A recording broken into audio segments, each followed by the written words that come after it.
But it didn't happen. And one of the reasons is because we were using that soft language, that language that takes the life out of life. And it is a function of time. It does keep getting worse. Give you another example. Sometime during my life, toilet paper became bathroom tissue. I wasn't notified of this. No one asked me if I agreed with it. It just happened. Toilet paper became bathroom tissue. Sneakers became running shoes. False teeth became dental appliances. Medicine became medication. Information became directory assistance. The dump became the landfill. Car crashes became automobile accidents. Partly cloudy became partly sunny. Motels became motor lodges. House trailers became mobile homes. Used cars became previously owned transportation. Room service became guest room dining. And constipation became occasional irregularity. When I was a little kid, if I got sick, they wanted me to go to the hospital and see the doctor. Now they want me to go to a health maintenance organization or a wellness center to consult a health care delivery professional.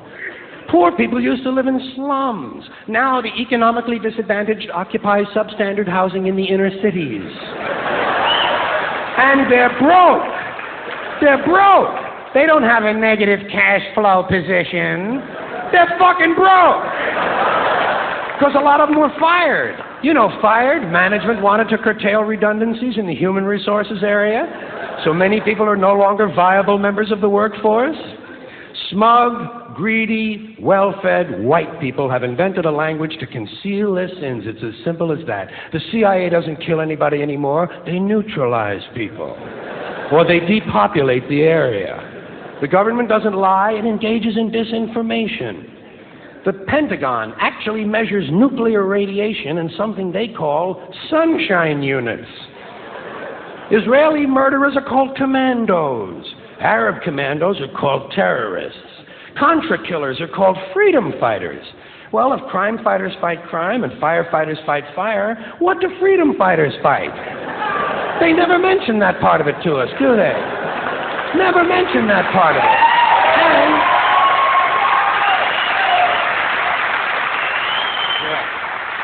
And some of this stuff is just silly. We all know that. Like on the airlines, they say they want a pre-board. Well, what the hell is pre-board? What does that mean? To get on before you get on? They say they're going to pre-board those passengers in need of special assistance. Cripples! Simple, honest, direct language. There's no shame attached to the word cripple that I can find in any dictionary. No shame attached to it. In fact, it's a word used in Bible translations. Jesus healed the cripples. Doesn't take 7 words to describe that condition.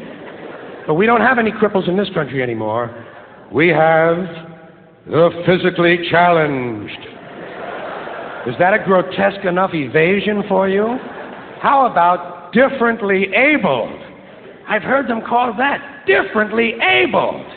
You can't even call these people handicapped anymore. They'll say, we're not handicapped, we're handy-capable. These poor people have been bullshitted by the system into believing that if you change the name of the condition, somehow you'll change the condition. Well, hey, doesn't happen. Doesn't happen. We have no more deaf people in this country, hearing impaired. No one's blind anymore, partially sighted or visually impaired. We have no more stupid people. Everybody has a learning disorder. Or he's minimally exceptional. How would you like to be told that about your child? He's minimally exceptional. Oh, thank God for that. Psychologists actually have started calling ugly people those with severe appearance deficits. It's getting so bad that any day now I expect to hear a rape victim referred to as an unwilling sperm recipient.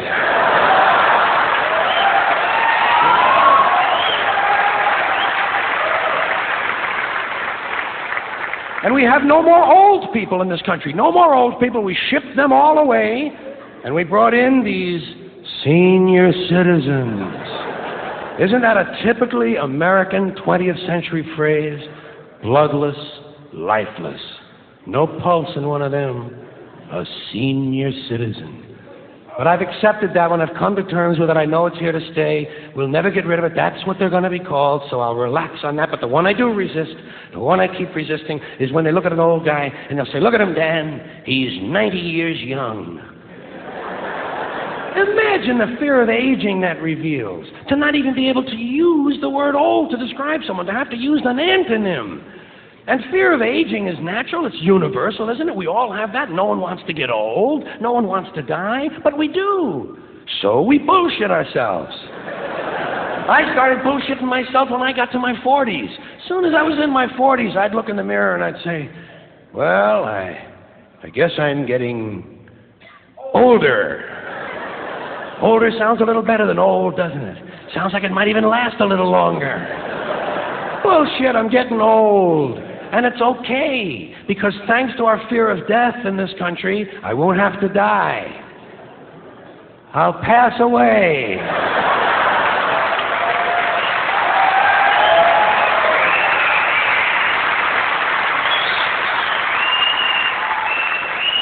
Or I'll expire like a magazine subscription.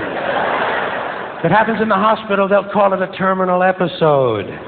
The insurance company will refer to it as negative patient care outcome. And if it's the result of malpractice, they'll say it was a therapeutic misadventure. I'm telling you, some of this language makes me want to vomit. Well, maybe not vomit. Makes me want to engage in an involuntary personal protein spill. Thank you all.